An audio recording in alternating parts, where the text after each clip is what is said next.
Assalamualaikum warahmatullahi wabarakatuh. Bagaimana kabar teman-teman sekalian? Semoga kalian tetap sehat dan dalam lindungan Allah Subhanahu wa Ta'ala. Sebelum mengawali pelajaran kita kali ini, terlebih dahulu kita berdoa. Berdoa mulai. A'udzubillahi minasyaitonirrajim. Bismillahirrahmanirrahim. Rabbi zidni ilma warzuqni fahma waj'alni minasyolihin. Amin. Pada pembelajaran dari kali ini, kita akan belajar mengenai akar pada tumbuhan. Untuk lebih jelasnya, silahkan kalian perhatikan video di bawah ini. Bismillahirrahmanirrahim. Pada pertemuan kita kali ini, kita akan belajar mengenai akar pada tumbuhan.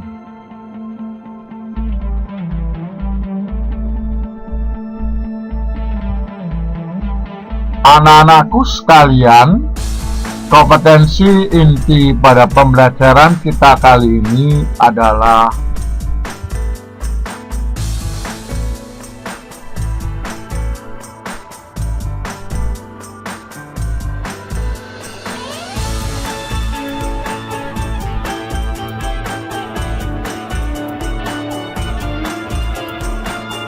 berikutnya kompetensi dasar.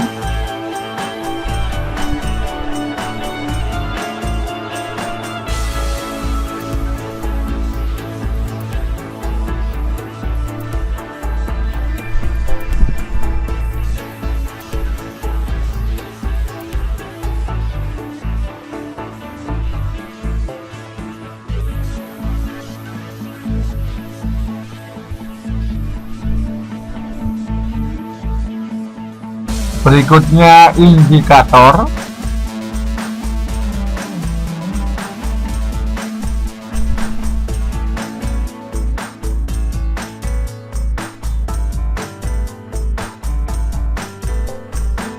Berikutnya tujuan pembelajaran.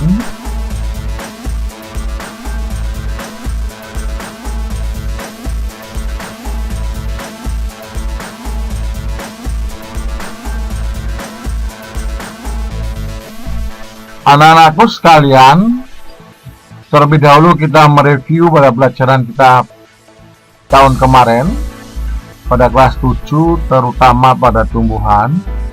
Tumbuhan sendiri adalah merupakan salah satu makhluk yang dia dapat membuat makanannya sendiri melalui yang namanya proses fotosintesis.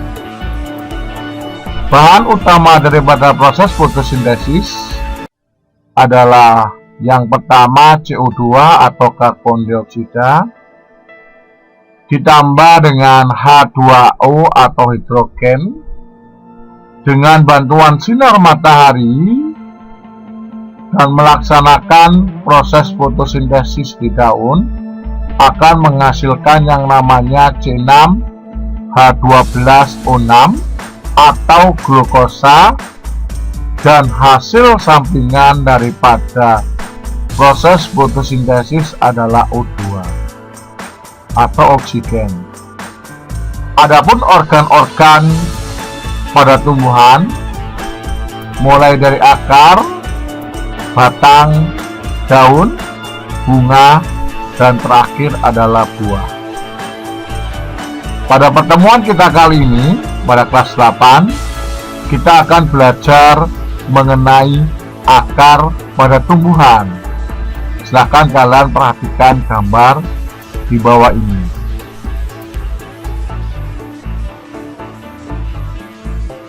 Setelah kalian memperhatikan gambar di atas, terlebih dahulu kita membuat sebuah peta konsep. Peta konsep yang pertama adalah tumbuhan merupakan salah satu makhluk hidup. Setelah itu dibagi menjadi dua. Yang pertama adalah memiliki ciri-ciri makhluk hidup. Yang kedua adalah memiliki struktur dan fungsi jaringan pada setiap organ. Yang pertama kali kita bahas di sini adalah merupakan pada bab yang terdahulu adalah setelah memiliki ciri-ciri makhluk hidup, kemudian dilanjutkan oleh gerak pada tumbuhan. Gerak pada tumbuhan sendiri terdiri atas yang pertama adalah epionom. Epionom sendiri dibagi menjadi tiga. Yang pertama adalah tropisme, nasti, dan aksis. Gerak yang kedua pada tumbuhan adalah higroskopis. Higroskopis itu adalah merupakan gerak yang berasal dari faktor dari air. Sedangkan gerak epionom sendiri adalah gerak yang berasal dari luar. Sedangkan gerak endionom adalah merupakan gerak yang berasal dari dalam. Sedangkan ciri-ciri makhluk hidup berikutnya adalah membutuhkan makanan, melakukan yang namanya proses fotosintesis. Berikutnya, tumbuhan sebagai makhluk hidup memiliki struktur dan fungsi jaringan pada setiap organ. Organ pada tumbuhan terdiri atas tiga. Yang pertama adalah akar, kemudian daun, kemudian batang. Setelah kita belajar atau memahami peta konsep di atas, dan setelah kita mengamati pula gambar di atas, kita dapat menyebutkan fungsi utama pada akar pada tumbuhan. Fungsi akar pada tumbuhan ada tiga. Yang pertama adalah sebagai alat absorpsi atau menyerapan air. Yang kedua adalah sebagai alat mengangkut air garam mineral terlarut dari dalam tanah menuju ke seluruh tubuh pada tumbuhan. Sedangkan yang ketiga adalah mengokoh tumbuhan pada tempat tumbuhnya.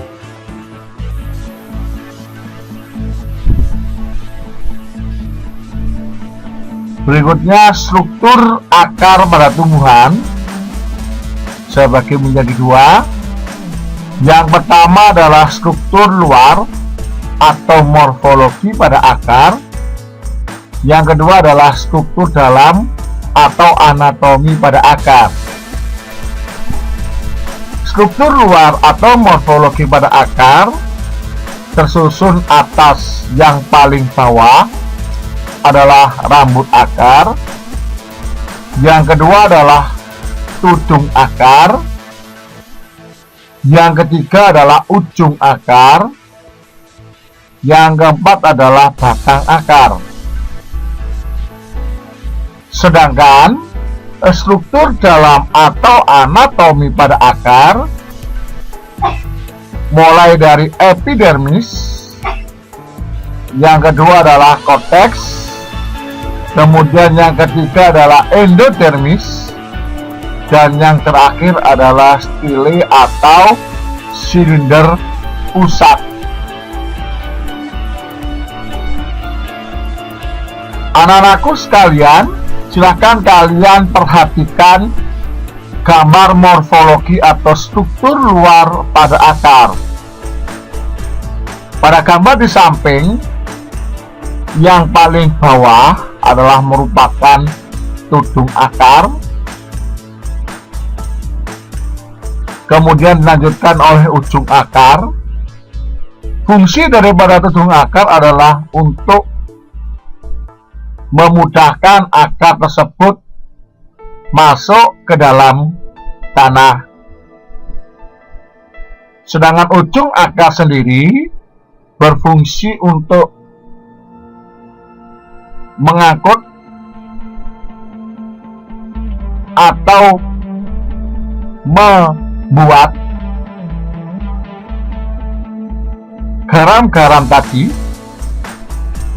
yang diambil oleh rambut akar itu dibawa menuju ke saluran xilem dan jaringan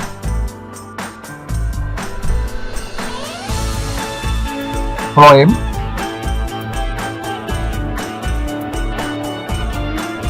Pada ujung akar sendiri terdiri atas jaringan meristem yang sel-selnya berdinding tipis dan aktif sekali membelah. Pada ujung akar sendiri dilindungi oleh tudung akar atau kalitra, dan ujung akar sendiri adalah merupakan titik tumbuh pada akar.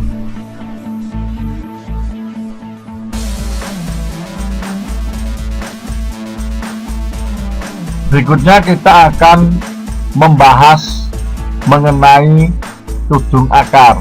Silakan kalian perhatikan gambar di samping. Gambar di samping, kalau yang berwarna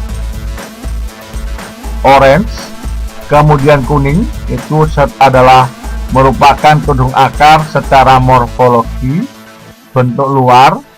Sedangkan kalau pada yang berwarna kuning kemudian merah secara fisiologi atau bagian dalam. Kalau kita lihat secara morfologi, tudung akar modelnya seperti itu. Tersusun terdiri atas yang paling bawah adalah tudung akar, kemudian dilanjutkan oleh daerah pembelahan. Di situ biasanya banyak sekali terdapat jaringan meristem apikal. Kemudian dilanjutkan ke atas, terdapat daerah pembesaran, dan paling ujung sendiri, paling atas sendiri adalah daerah terdiferensiasi. Maksudnya apa? Maksudnya terdiferensiasi sendiri menjadi bulu-bulu akar, dan bulu akar sendiri atau rambut akar sendiri sangat berfungsi pada tumbuhan, di samping untuk menegakkan tumbuhan tersebut bisa tegak berdiri. Kalau kita lihat secara anatomi, tudung akar sendiri berfungsi untuk melindungi akar terhadap kerusakan pada mekanisme pada waktu menembus pada tanah. Setelah pada tudung akar ada terdapat daerah pembelahan, situ adalah meristem apikal. Kemudian ada prokambium yang berwarna merah. Dilanjutkan terdapat pada meristem dasar, dan terakhir adalah trikardium.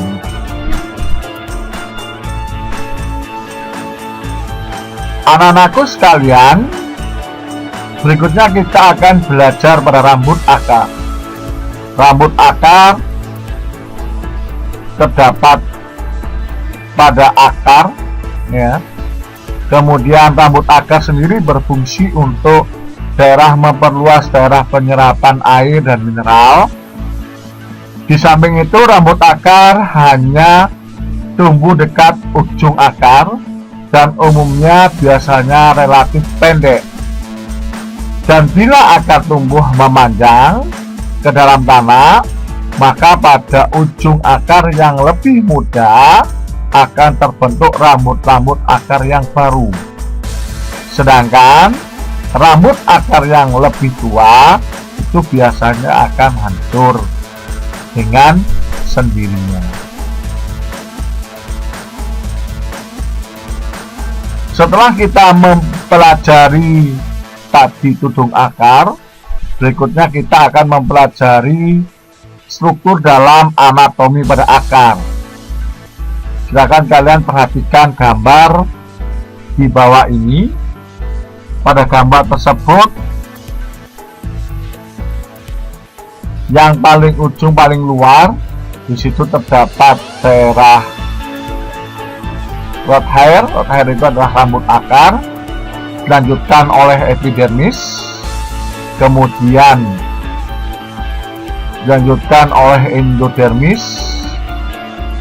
Setelah itu terdapat jaringan stile.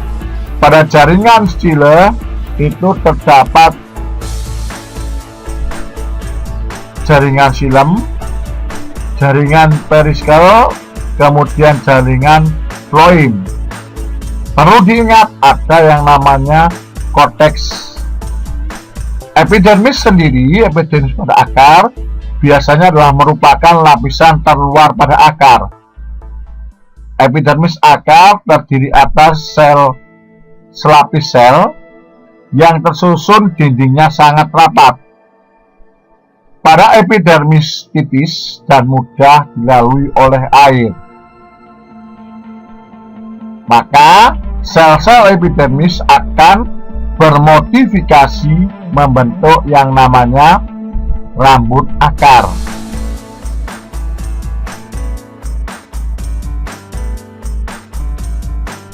Setelah kita mempelajari mengenai epidermis, berikutnya kita akan mempelajari mengenai korteks pada akar.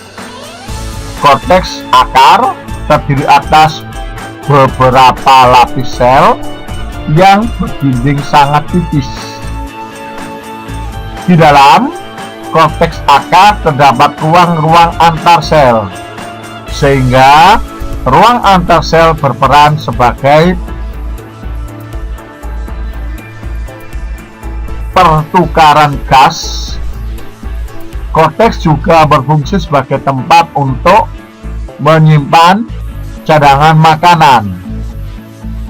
Biasanya di sini, kalau kalian perhatikan dalam kehidupan sehari-hari, kalian akan menemukan kentang, kemudian ubi jalar, ubi lapis, itulah merupakan cadangan makanan pada tumbuhan tersebut. Dilanjutkan oleh endodermis pada akar, terdiri dari selapis sel yang sangat tebal, dan bentuk serta susunan sel pada endodermis berbeda dengan bentuk dan susunan sel-sel di sekitarnya. Oleh karena itu, batas korteks dengan endodermis terlihat jelas jika diamati di bawah mikroskop. Perlu saya ingatkan kembali bahwa mikroskop sendiri dibagi menjadi dua. Yang pertama adalah mikroskop cahaya, dinamakan dengan mono mikroskop atau mikroskop cahaya, dan mikroskop listrik. Kalau kita mengamati akar, biasanya kita menggunakan mikroskop dengan bantuan cahaya. Kita menggunakan pembesaran yang sangat kecil. Kenapa? Dengan pembesaran yang sangat kecil aja kita sudah bisa untuk mengamati akar. Semakin besar pembesarannya, maka tidak akan bisa terlihat. Kenapa? Karena pembesaran yang besar digunakan untuk benda-benda yang sangat amat kecil, sehingga memerlukan pembesaran yang besar. Bahwa endodermis sendiri berperan sebagai pengatur jalannya larutan yang diserap dari tanah menuju masuk ke dalam silinder pusat pada akar. Anak-anakku sekalian, berikutnya kita akan belajar mengenai silinder pusat atau stile. Pada stile atau silinder pusat tersusun atas. Yang pertama adalah perikardium. Perikardium dilanjutkan oleh pembuluh kayu. Pembuluh kayu di sini adalah xilem. Sedangkan perikardium sendiri di sini adalah perisikel, dan pembuluh tapis di situ adalah phloem. Perisikel adalah merupakan lapisan terluar dari silinder pusat yang terdiri dari satu atau beberapa lapisan sel. Sedangkan perisikel berfungsi sebagai pertumbuhan secara sekunder dan pertumbuhan akar ke samping. Sedangkan xilem dan phloem adalah merupakan berkas pembuluh angkut yang terletak di sebelah dalam pada perisikel. Perlu diingat, pada akar tumbuhan monokotil terdapat yang namanya empulur. Sedangkan pada tumbuhan dikotil tidak terdapat yang namanya empulur. Silahkan kalian perhatikan gambar di bawah ini. Letak epidermis terletak paling ujung, paling luar. Lanjutkan korteks, endodermis. Kemudian empulur sendiri letaknya berada di tengah. Kemudian ada gambar lingkaran yang agak besar di tengah. Itu adalah merupakan jaringan xilem. Jaringan xilem adalah merupakan jaringan yang berfungsi untuk membawa bahan-bahan daripada proses fotosintesis dari akar menuju ke daun. Sedangkan jaringan phloem sendiri adalah jaringan yang mengangkut hasil daripada proses fotosintesis dari daun menuju ke seluruh jaringan pada tumbuhan.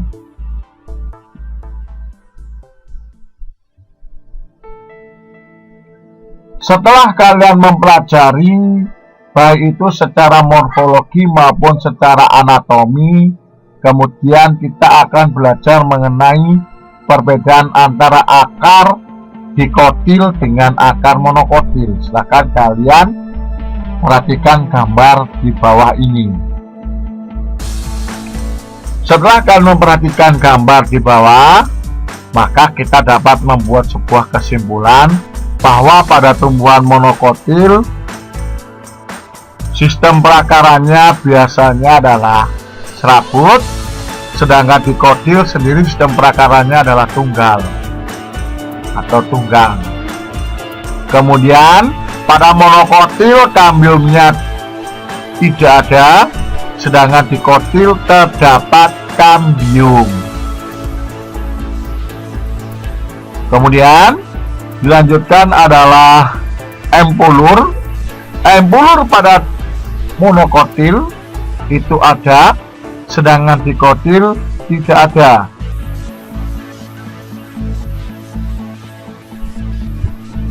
Berikutnya, setelah kalian mempelajari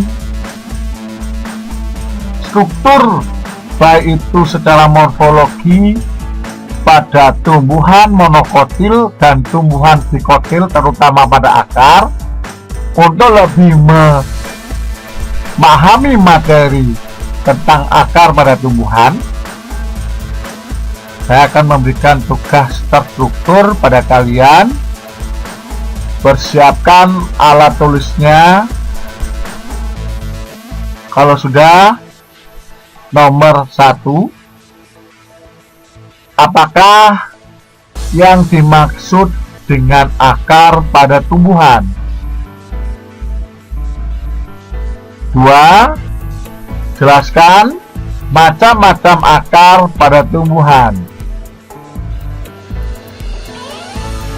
3, sebutkan manfaat akar pada tumbuhan.